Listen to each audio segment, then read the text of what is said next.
자, 사무엘상 3장 1절에서 3절 말씀입니다. 하나님의 등불은 아직 꺼지지 않았다. 제가 저번 주에 살펴본 것은 사무엘상 2장의 엘리 가문과 사무엘 가문을 살펴보면서 하나님이 어떤 사람을 쓰시는가, 어떤 공동체를 쓰시는가, 충실한 제사장을 일으킬 것인데 그 충실한 제사장이 마치 하나님의 견고한 집을 세우시는 것처럼 사무엘상 2장 35절에 말씀하신 것처럼 충실한 제사장은 누구인가?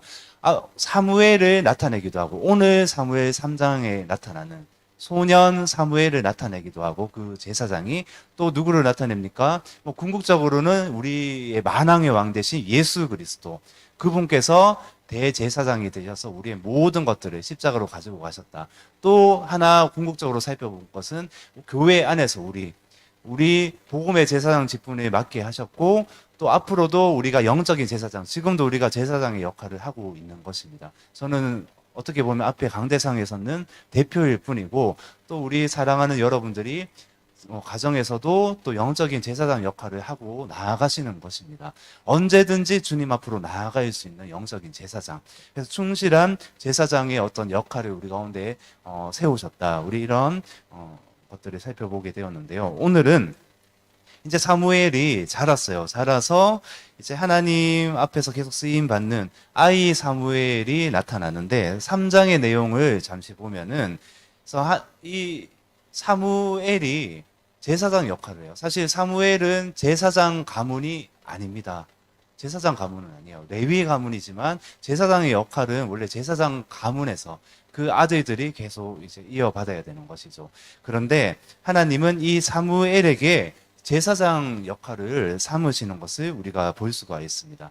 2절에 보시면은 엘리의 눈이 점점 어두워져서 엘리는 자기 집 처소로 돌아갔다. 이렇게 나와 있습니다. 그래서 그 하나님 이 성소에 들어가면은 성소가 어떻게 되어져 있냐면은 그 천막이 4겹으로 되어 있어서 빛이 완전히 차단되어져 있습니다. 그래서 이 성막으로 딱 들어가잖아요. 들어가면은 그 제단이 있고 물두멍이 있고 성소가 있어요. 들어가면은 완전히 깜깜한 상태인데 그 어둠을 밝히는 그 불은 오직 한 가지밖에 없어요. 여기 나오는 하나님의 등불 3절에 하나님의 등불이 뭐냐면은 등잔대예요. 촛대라기보다는 등잔대입니다. 왜냐하면은 등으로 하나님이 불을 밝히셨기 때문에 초가 아니거든요. 기름을 밝혀서 그 성소 안에 계속 빛나게 하는 거예요. 요 의미에 대해서는 나중에 살펴보도록 하겠습니다. 그런데 이 불을 꺼트리면 안 됩니다. 그게 제사장 중에 한 사람의 역할인데 이것을 지금 사무엘이 하고 있는 겁니다. 사무엘이. 그러니까 하나님이 어떻게 보면은 우리 2장에서 살펴본 것처럼 견고한 집을 세우듯이 충실한 제사장의 역할을 사무엘에게 지금 하고 있도록 계속 인도를 하고 계신 거예요. 하나님이 세우신 것이죠. 또 나중에 보면은 사무엘상 3장 마지막 전의 절 20절에 보시면은 성경책 좀 찾아보시면 좋을 것 같습니다. 3장 20절에 보시면은 단에서부터 브엘세바까지의 온 이스라엘이 사무엘은 여호와의 선지자로 세우심을 입은 줄을 알았더라. 단에서부터 브엘세바까지. 성경을 읽다 보면은 이런 표현이 굉장히 많아요. 이것은 온 이스라엘 전역을 표현을 할 때 말씀을 하시는 거예요. 최고 북단의 말을 할 때에 단이라고 나옵니다. 단 지파, 단. 지금도 있어요. 텔단이라고 있습니다. 지금 실제적으로 이스라엘 지명 중에 텔이라고 하면은 높은 언덕도 의미를 하는데 텔하고 그 다음 지명이 나오면 고대 도시구나 이렇게 나온 거예요. 그래서 지금도 텔단 이렇게 되어져 있어요. 그래서 이스라엘 지금도 최북단 도시가 텔단입니다. 고대 도시이기도 한데요. 거기서부터 브엘세바까지. 브엘세바는 다들 아시죠? 성경에 자주 출몰하는 지역입니다. 그래서 온 이스라엘을 누가 다스렸다? 사무엘 선지자가 다스렸다. 근데 여기서 살펴볼 것은 뭐냐면은 사무엘이 얼마나 특별한 선지자인가. 더 나아가서 이 마지막 사사 시대 엉망진창인 자기 소견대로 자기 욕심대로 내가 그런 보암직하고 모금직한 대로 살아가는 이 사사 시대 오늘날도 같은 것이죠. 이 시대를 청산하기 위해서 하나님이 사무엘을 세우셨는데 온 전역을 다스리는 선지자로 사무엘을 세웠다고 지금 3장 20절에 말씀하고 계신 것입니다. 아멘. 근데 이게 왜 특별하냐면은 선지자를 하나님이 세우실 때 한 지역을 세우시거든요. 그래서 어떤 북쪽만 맡기든 남쪽만 맡기든 아니면 어떤 특정된 어떤 뭔가 하나님이 선지자의 특색에 맞는 무언가를 맡기는데 사무엘은 어떻다고 나와 있죠? 단에서부터 브에세바까지 온 이스라엘. 그래서 특별하다는 거예요. 하나님은 이제 작정을 하신 거예요. 이 이스라엘을 살리시기로, 이스라엘을 회복하시기로, 이스라엘을 다시 일으키시기로. 사람이 볼 때에는 소망이 없다, 다 죽어간다 이렇게 여기고 있어요. 그럴 수가 있잖아요.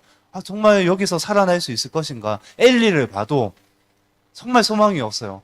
그 아들들을 봐도 이게 정말 하나님의 율법을 어기고 엘리의 아들들이 어떻게 했습니까? 2장에 보면은 하나님의 재물을 가로채고 또 그러니까 자기가 먹고 싶은 제사장은 어차피 재물을 가져오는 것에 떼서 먹어야 되는 거예요. 하나님이 주시는 것만 먹어야 된다는 겁니다.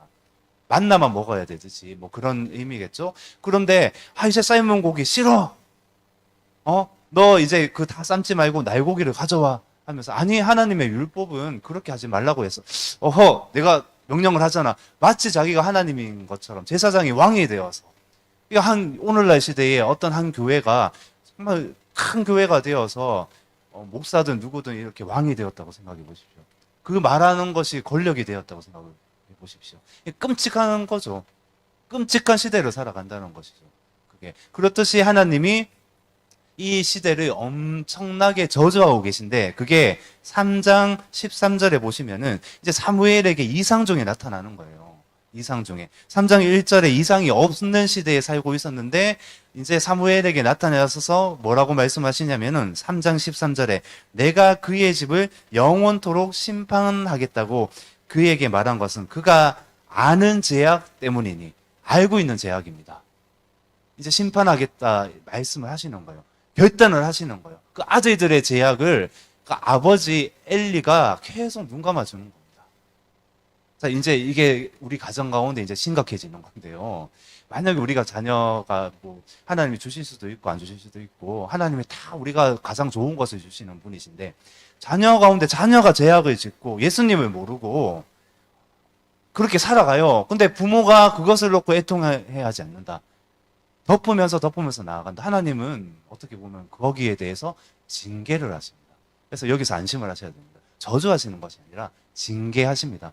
그 히브리서 12장의 징계에 대해서 말씀하시죠. 징계가 없으면 사생하라고 말씀을 하십니다. 그래서 우리가 이 말씀을 보면서 또 한 가지 깨달아야 될 것은 그 죄악에 대해서 그냥 넘어가서는 안 된다는 겁니다. 반드시 하나님이 깨닫게 하시는 거예요. 고난을 주시든 무엇을 주시든 그래서 돌아볼 때에 내 가정이든 누구든 내 영역 안에서 뭔가 죄의 영역이 있다. 이제 그냥 넘어가면 안 된다는 겁니다. 하나님은 반드시 묻고 넘어가신다는 거예요. 아멘. 그래서 이런 내용이 있어요. 그래서 사무엘에게 계속 하나님이 나타나시는 거예요. 사무엘은 성소에서 잠을 잡니다. 근데 엘리는 자기 집에서 잠을 자요. 그래서 이게 사람의 상태를 나타낼 수도 있는 것이죠. 그래서 성소에서 잠을 자는데 하나님이 나타나셔서 사무엘아 부르시는데 이 계속 사무엘이 처음 듣는 상황이에요. 하나님의 이상 가운데 하나님이 이제 선지자로 부르시는 이제 첫 장면이기 때문에 이게 무슨 소리지? 엘리가 부르는가? 세 번째 하나님이 사무엘아 부르셨을 때 엘리를 찾아가서 당신이 나를 부르셨습니까? 근데 그 눈먼 엘리라도 이제는 아는 거예요. 어떻게 말을 하냐면은 그렇구나. 하나님이 지금 사무엘 너를 부르고 계신 거야. 그래서 하나님 저 여기 있습니다. 말씀하세요. 이렇게 하면은 하나님이 너에게 말씀하실 거야. 그래서 무엇을 말씀을 하셨냐면은 엘리의 가문이 완전히 폭삭망할 것이다. 다시는 일어나는 일이 없고 완전히 망하게 될 것이다. 이렇게 말씀을 하는 장면입니다. 3장의 내용은 대충 이렇고요. 그래서 3장 1절에 보시면은 사실은 제가 여기서 이것을 말씀드리고 싶어요. 3장 1절부터 3절까지 제가 어떤 영역을 살펴봤냐면은 이 시대가 얼마나 어두운 시대인가 살펴보기를 정말 원합니다. 다시 말하면은 하나님이 오늘날도 아니면 내 상태일 수도 있겠죠. 가정일 수도 있고 일터일 수도 있고 우리의 진주 땅일 수도 있고 우리 한국 교회일 수도 있고 열방의 모든 상태일 수도 있습니다. 그래서 하나님이 반드시 적용하게 하실 건데요. 여기 3장 1절부터 3절까지 얼마나 하나님의 마음이 안타까우신가. 얼마나 하나님이 보실 때에 암울한 시대인가 우리가 그것을 볼 수 있기를 원합니다. 자, 3장 1절에 보면은 이상이 없는 시대라고 나와 있어요. 이상이 흔히 보이지 않았더라. 이렇게 나와 있어요. 아이 사무엘이 엘리 앞에서 여호와를 섬길 때에는 여호와의 말씀이 희귀하여 이상이 흔히 보이지 않았더라. 보통 여기서 이렇게 보일 수가 있어요. 그만큼 하나님의 말씀이 임하지 않은 암울한 시대다. 엄청나게 하나님의 말씀이 보이지 않은 시대라고 볼 수가 있다는 것입니다. 이것은 다시 말을 하면은 하나님의 말씀 외에 이상 외에, 이상이라는 것은 초자연적인 계시일 수도 있어요. 아니면 때로는 우리가 말씀을 읽다가 어떤 영감을 주시고 감동을 주실 때가 있잖아요. 뭔가 이렇게 어떤 영적인 뭔가를 주실 때가 있습니다. 레마의 말씀이요. 우리가 로고스의 말씀을 읽다가요. 그런 것들이 완전히 사라진 시대. 하나님조차도 임하지 않는 시대, 암울한 시대를 나타내고 있다는 것입니다. 그런 시대이고, 두 번째 3장 2절에 보시면은 엘리의 눈이 점점 어두워 가서 잘 보지 못하는 그때에 그가 자기 처소에 누워 있고, 제가 이 말씀을 보면서 사실 주일 말씀이 그거였잖아요. 눈에 대한 말씀을 제가 예를 들어서 하나 나눴어요. 눈이 성하면은 온몸이 어두울 것이다. 예수님이 말씀하셨잖아요. 지금 엘리의 눈이 점점 어두워 가고 있다. 이렇게 나와 있어요. 이것은 이 시대를 반영하고 있는 것입니다. 마지막 사사시대를 반영하면서 엘리의 눈이 어두워졌다. 사실 우리가 늙으면은 우리의 눈이 어떻게 됩니까? 침침해지고 늙어지고, 뭐 또 우리가 요즘 수술이 발달해서, 기술이 발달해서 수술을 할 수도 있어요. 그런데 이것은 저는 어떤 시각으로 봤냐면, 엘리의 눈이 점점 어두워졌다. 점점 타락하고 점점 어두워지는 시대로 가고 있는 것을 우리가 알 수 있다는 겁니다. 자, 우리가 계속 룻기서를 지나고 있잖아요. 룻기서 지나서 사무엘상을 지금 계속 보고 있는데요. 똑같은 시대인 거예요. 하나님의 말씀에서 벗어나면은 우리의 눈이 어두워지듯이 점점 계속 타락의 길로 가고 자기 소견에 옳은 대로 갈 수밖에 없는 그런 시대를 살 수밖에 없다는 것이죠. 자, 말씀 잘 보십시오. 그래서 보이지 않기 때문에 자기 제사장의 역할을 하지 않습니다. 등불을 지켜야 되거든요. 등불은 타올라야 돼요. 이 등불을, 등잔대를 히브리어로 메노라라고 합니다. 이것은 계속 하나님이 타오르라고 말씀하셨어요. 율법에. 계속 꺼지면 꺼트리면 안 돼요. 꺼트리면 제사장이 어떻게 돼요? 벌을 받겠죠. 이건 어쩔 수가 없는 거지. 자기 역할을 하지 못하면은 이거 어쩔 수가 없는 겁니다. 그런데 눈이 어두워져서 누구한테 지금 시키고 있어요? 사무엘에게 시키는 거예요. 문지기로 이렇게. 그래서 이 사무엘은 자기 처소로 돌아갔고, 사무엘이 아니라 엘리는 자기 처소로 가서 누웠어요. 이렇게. 그러니까 영적인 상태를 지금 말을 하시는 것이죠. 그런데 사무엘은 어떻습니까? 3절에 보시면 하나님의 등불은 아직 꺼지지 아니하였으며 사무엘은 하나님의 궤에 있는 여호와의 전 안에 누웠더니, 어디에 있다고요? 잠을 잘 때에도 대신 하나님의 그 제사장 역할을 하기 위해서 하나님의 전 앞에 있는 겁니다. 주님 앞에 있는 것입니다. 아멘. 그래서 우리가 우리 상태를 볼 때는 이렇게 볼 수가 있어요. 그 엘리와 사무엘이 계속 대조되고 있잖아요. 2장도 엘리와 사무엘이 계속 대조시키고 계세요, 하나님이. 그럼 우리 가운데 무엇을 말씀하고 계실까요? 내 상태를 볼 수가 있어요. 나는 지금 누구 앞에서 있는가? 내 소견 앞에서 있는가? 아니면 내 어떠함 앞에서 있는가? 아니면은 여호와 앞에서 있는가? 그것이 내 상태입니다. 나는 지금 누구 앞에서 행하고 있는가? 엘리와 사무엘을 보면서 이 시대를 볼 수 있는 것이죠. 우리 공동체는 지금 어떤 상태인가? 이렇게 볼 수 있죠. 그러면 우리가 기도를 할 수가 있다는 겁니다. 그렇게 기도를 하는 겁니다. 그러면 이 진주 땅은 어떤 상태에 있는가? 복음화율도 볼 수가 있겠죠. 전체 우리 대한민국을 바라볼 때에 대한민국은 하나님을 어떻게 보고 계시는가? 온 열방은 어떠한가? 이스라엘은 어떠한가? 이렇게 하면서 이제 기도를 하면서 나아가는 거죠. 주님 앞에서. 그래서 이렇게 상태를 점검하면서 나아갈 수 있다라는 것입니다. 자, 여기 보시면은 제가 그림을 넣어봤어요. 제가 찍은 사진은 아닙니다. 저거 왼쪽의 사진은 저게 굉장히 커 보이죠? 진짜 큽니다.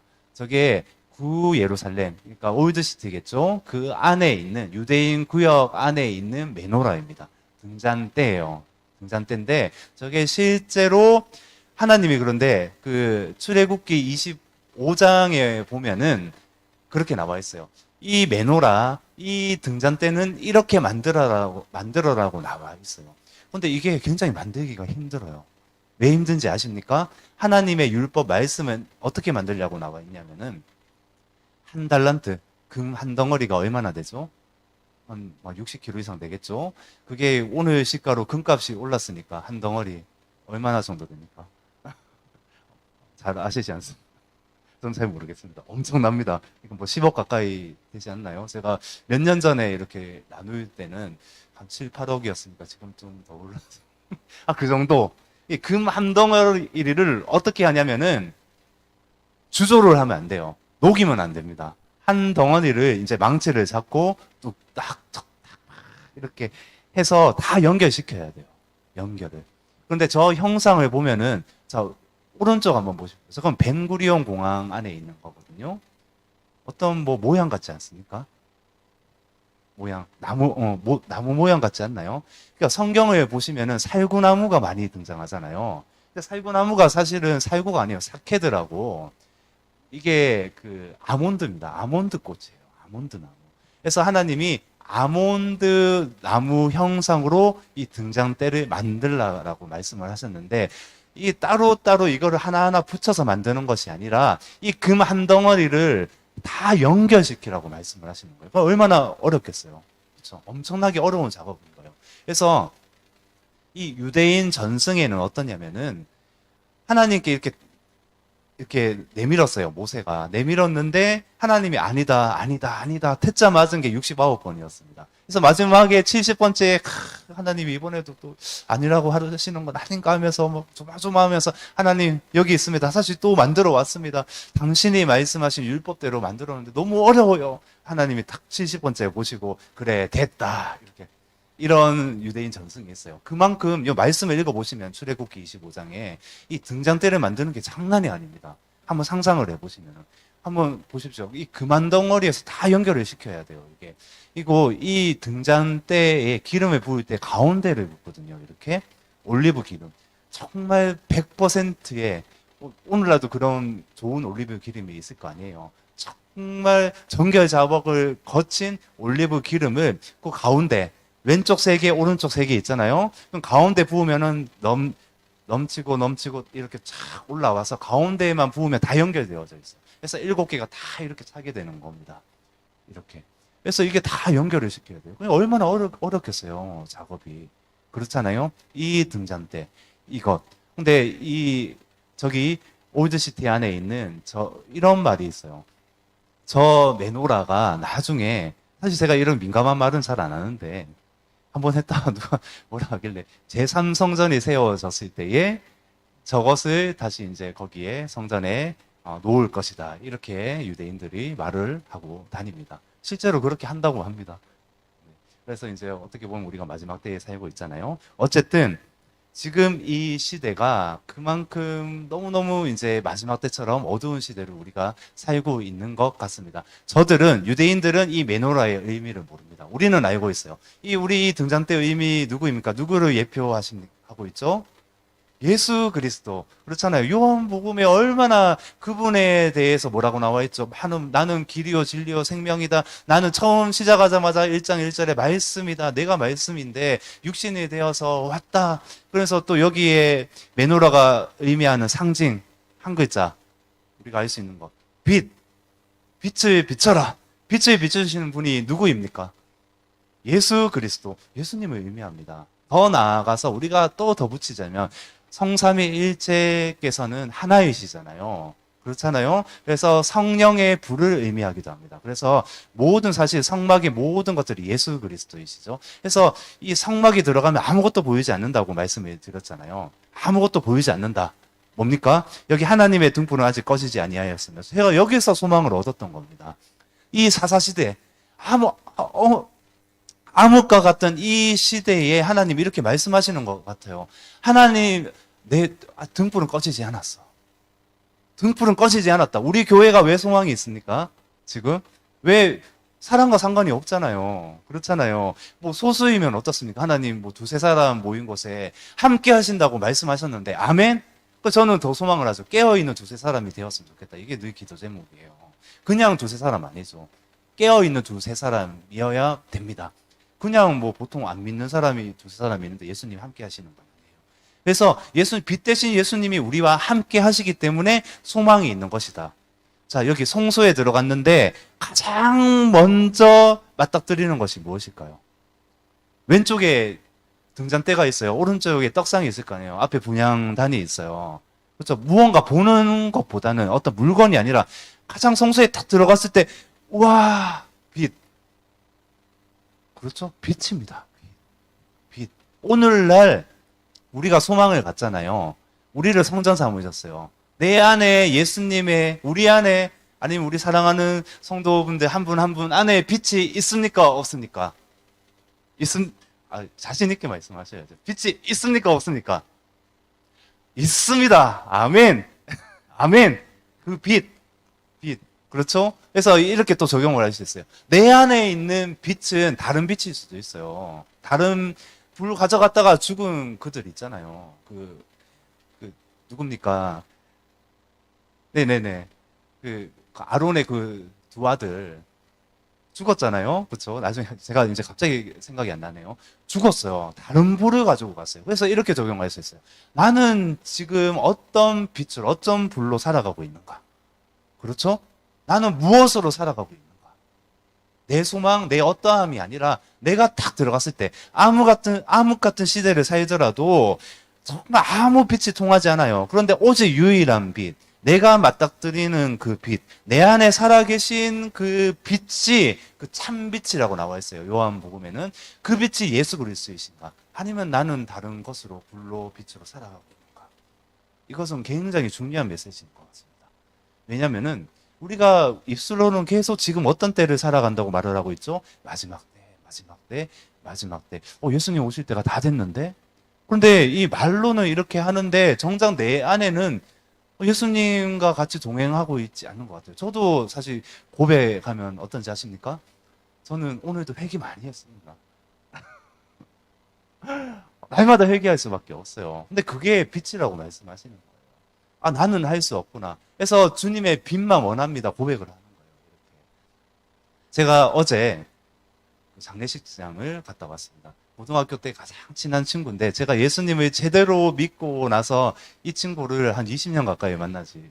중간에 제가 찾아갔었죠. 복음을 전하려고. 한 번씩은 갔는데 본격적으로 이스라엘 2014년도에 이렇게 나가면서 그때부터 해서는 계속 만나지 못했던 것 같아요. 제 아버지가 돌아가셔서 문상을 갔는데 고등학교 때 친구, 고등학교, 대학교 연결돼 섞인 친구들이 많아서 많은 사람들이 있더라고요. 좀 부담스럽기도 하고 너무 막 기대되기도 하고 오랜만에 친구를 만나니까요. 근데 다들 잘 됐어요. 왜냐면은 옛날에 그 친구들하고 또 고등학교 선배들하고 형들하고 하나의 클럽을 만들었어요. 또 제가 예수님 그때는 잘 믿지 않을 때였으니까 만나서 뭘 하겠어요. 술도 골짝골짝 마시면서 인생 얘기도 하면서 클럽을 만들었는데 그 이름이 뭐냐면은 석세스 클럽입니다. 성공하자. 성공하는 클럽을 만들었다는 겁니다. 그래서 이 하나하나 의미를 새기면서 그래 우리 계속 우리 성공을 해서 우리 한번 잘 살아보자 하면서 그것을 희망 삼고 미래 삼고 이렇게 했는데 다들 그렇게 잘 됐더라고요. 이렇게 왜냐하면 다들 성실하거든요. 그러니까 하나님이 이 땅에 주신 일반적인 축복은 성실하면은 복을 받게 하셨습니다. 근데 우리 플러스 뭐예요? 우리 성도들은 특별한 종이 있다라는 것이죠. 그게 우리가 특별하다는 거예요. 그들은 성실하기 때문에 다 잘 듣더라고요. 저는 제 마음이 어땠을까요? 부러웠을까요? 안 부러웠을까요? 절대 안 부럽습니다. 두 가지 마음이 교차했어요. 나 너무 행복한데. 나 주님 너무 행복합니다. 행복하면 좋습니다. 근데 한 마음이 또 교차해서 들어온 게 뭐냐면은 뭐랄까 슬픔. 이게 저에 대한 슬픔이 아니에요. 연민이 아니라 저들에 대한 슬픔인 겁니다. 믿지 않잖아요. 믿지 않습니다. 저 목사인지 다 알거든요. 친구들 술 마실 때 저는 이제 제가 목사니까요. 다 알아요. 근데 술 마시는 친구 중에서도 제가 모르는 친구인데, 건너 친구인데 술 마시면서 이제 제가 목사라고 하니까, 나도 교회 나가는데. 이렇게 말하는 거예요. 그래서 딱 눈이 마주치면서 탁 찔끔해가지고, 그래? 너, 말은 할 수 없죠. 그러니까 한 건너 친구니까, 너 그렇게 살면 안 돼. 그래서 째려보면서 이렇게 했었는데, 바로 그겁니다. 그러니까 우리는 얼마나 행복한지 모르겠습니다. 맞잖아요. 참빛 대신 예수님과 함께 우리가 살아가고 있잖아요. 뭐 세상 어떠한가 우리가 뭐 비교되는 마음, 어떠한 것으로 우리가 절대 살아가지 않는다는 겁니다. 오히려 우리가 슬픈 이유가 뭐예요? 우리가 정말 너무너무 괴롭고 아픈 이유가 뭐냐고요. 예수님의 마음과 똑같잖아요. 이 시대를 바라보면서 사사 시대의 이 마지막 때를 바라보면서 하나님이 사무엘을 세우시는 장면이지만은 하나님의 마음이 그러신 거예요. 죽어가는 영혼들. 참빛 대신 예수 그리스도. 하나님의 빛으로 이 메노라 계속 이 불을 밝히면서 살아가는 것이 아니라 어때요? 세상의 빛으로 살아간다는 겁니다. 그들이 소망을 갖는 것, 그들이 어떤 자산이 있고 통장에 무언가가 있고 뭔가 막 주식에서 막 대박도 터뜨리고 그거 하지 말라는 건 아닙니다. 그렇죠? 하나님 지혜를 주셔서 얻게도 하실 수 있죠. 사업 가운데 벙청하게 하십니다. 근데 그게 목적이 되면 안 된다는 겁니다. 그것으로 기쁨을 삼으면 안 된다는 겁니다. 그것으로. 그러니까 지금 사무엘 아들들도 어떻게 살아가고 있어요? 재물이잖아요, 사실. 고기, 욕심, 이런 것들, 내 먹고 싶은 것들. 너 이 재물 가져오면 안 돼. 날 것으로 가져와. 하나님 율법을 어겨버리고. 말씀과 동떨어진 삶을 사는 거. 그렇잖아요? 또 무엇입니까? 성적인 타락이 있잖아요. 이 성막에서 수종드는 여인들하고 동침을 해버리고. 그러면서 아무런 양심의 꺼리낌이 없는 시대. 지금 오늘날과 같지 않습니까? 맞잖아요, 오늘날. 간통죄가 폐지돼 버리고 엄청나게 문란한 시대가 어떻게 보면은 공공연한 죄를 저지르는 시대, 가정 안에서 부부가 따로 그런 시대에 살고 있는 시대가 오늘날이 아니겠냐고요. 하나님의 마음이 얼마나 아프시겠어요. 하나님이 다른 목적을 살아가는 사람들을 볼 때에 더 나아가서 교회 안에서도 어쩌면 우리가 다른 목적, 다른 불을 가지고 계속 나아갈 수 있다는 것입니다. 우리가 반드시 한번 생각을 해봤으면 좋겠어요. 이런 하나님이 보시기에 3장 1절부터 3절까지 몇 가지를 이렇게 살펴보게 되잖아요. 이런 맥락으로 적용을 했을 때 나는 어떠한가? 내 가정은 어떠한가? 이 시대는 어떠한가? 열방은 어떠한가? 우리가 보자는 것이죠. 아멘. 그래서 하나님의 정말 마음을 우리가 알아서 나아갈 수 있기를 소망합니다. 아멘. 그래서 오늘 메시지는 이겁니다. 정리를 하면은 정말 이 시대에 하나님이 그래도 빛을 주신다. 3절에 하나님의 등불은 아직 꺼지지 않았다. 아멘. 왜 그렇습니까? 하나님의 등불을 가진 자가 있기 때문입니다.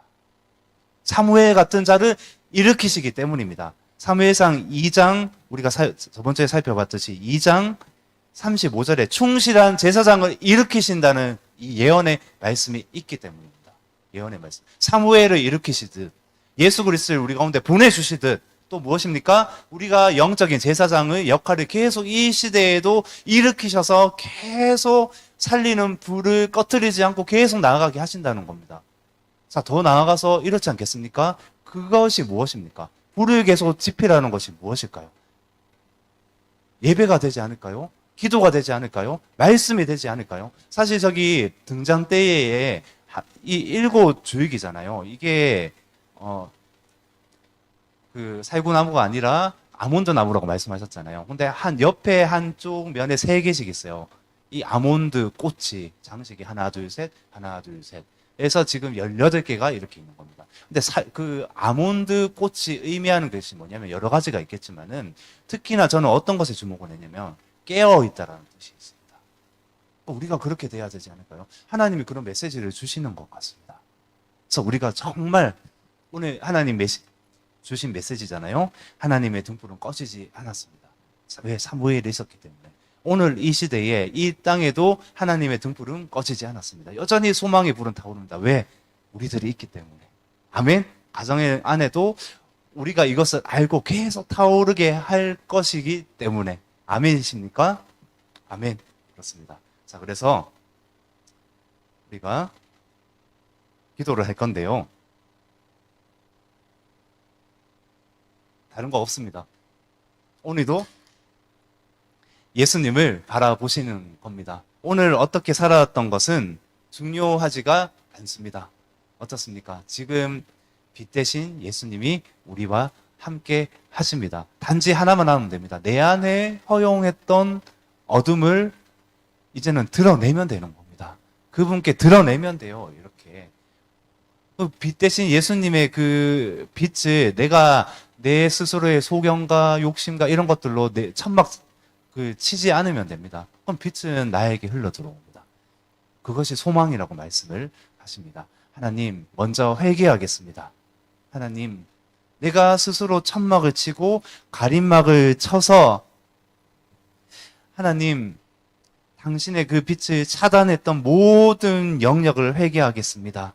하나님, 모두 저부터 시작해서 모든 한 분 한 분 머리에 충만하게 임재하여 주시고, 하나님 그것이 생각나게 하시고, 하나님 정말 간구합니다. 그것이 드러날 때에도 절대 부끄럽지 않을 것입니다. 오히려 하나님 진정한 자유함 가운데, 기쁨 가운데 나아가게 하실 줄로 믿습니다. 진정한 회개의 영을 이 시간에 부어 주셔서 진정한 빛이 내 안에 살아 넘칠 수 있도록 주여 인도하시고 역사하여 주옵소서. 우리 주님 한번 부르짖고 기도하시겠습니다. 주여, 살아계신